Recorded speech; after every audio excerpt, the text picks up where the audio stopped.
नमस्कार, स्वागत है आपका हमारे न्यूज चैनल पर। वक्त हो चला देश और दुनिया की बड़ी खबरों का।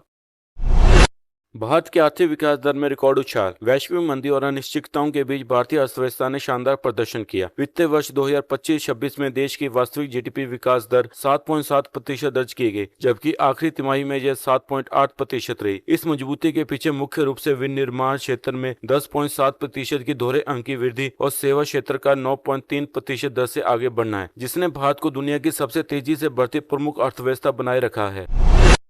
दमन में पीएम मोदी द्वारा बुनियादी ढांचे का उद्घाटन। प्रधानमंत्री नरेंद्र मोदी ने दमन और दीव का दौरा कर लगभग 2,970 करोड़ की विभिन्न विकास परियोजनाओं का शिलान्यास और उद्घाटन किया। इस दौरान उन्होंने क्षेत्रीय हवाई संपर्क को बेहतर बनाने के लिए नमो हवाई अड्डे के नए टर्मिनल भवन का लोकार्पण किया। इसके साथ ही उन्होंने अत्याधुनिक नमो अस्पताल भी राष्ट्र को समर्पित किया, जिसकी क्षमता प्रतिदिन 1500 ओडीपी मरीजों के इलाज की है।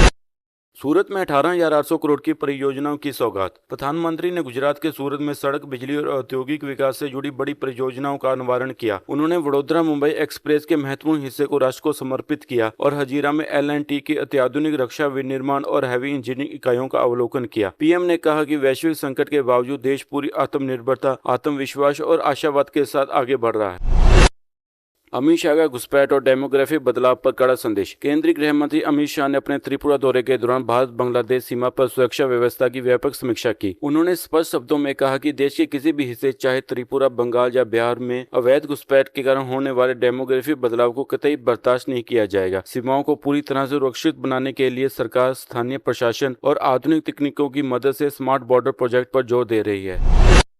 अवैध प्रवासियों के निर्वासन पर भारत का सख्त रुख। विदेश मंत्रालय ने आधिकारिक तौर पर स्पष्ट किया कि देश में अवैध रूप से रह रहे सभी विदेशी नागरिकों के खिलाफ भारतीय कानूनों के तहत सख्त कार्रवाई की जाएगी। मंत्रालय के प्रवक्ता ने बताया कि इनमें बांग्लादेश नागरिक भी शामिल हैं। पहचान होने पर इन मामलों को द्विपक्षीय तंत्र के माध्यम से बांग्लादेशी अधिकारियों के पास राष्ट्रीयता की वेरिफिकेशन के लिए भेजा जाएगा और पुष्टि होने के बाद डिपोर्टेशन की प्रक्रिया पूरी की जाएगी।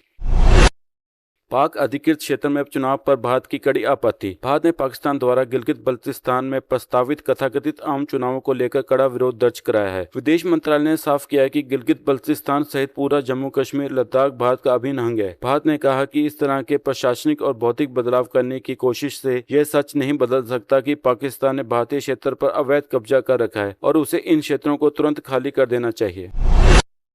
हरित भविष्य के लिए क्रांतिकारी E85 फ्लेक्स फ्यूल का शुभारंभ। विश्व पर्यावरण दिवस के अवसर पर आत्मनिर्भर भारत और हरित ऊर्जा की दिशा में एक बड़ा कदम उठाते हुए पेट्रोलियम मंत्री हरदीप सिंह पुरी ने E85 फ्लेक्स फ्यूल को लॉन्च किया। ये ईंधन पेट्रोल की तुलना में 20 रुपए प्रति लीटर सस्ता होगा और इसका कार्बन ऊर्जा में भारी कमी आएगी। शुरुआती चरण में दिल्ली, NCR और महाराष्ट्र में इसके डिस्पेंसिंग स्टेशन खोले जा रहे हैं, जिनकी संख्या 2027 तक बढ़ाकर 5,000 करने का लक्ष्य है।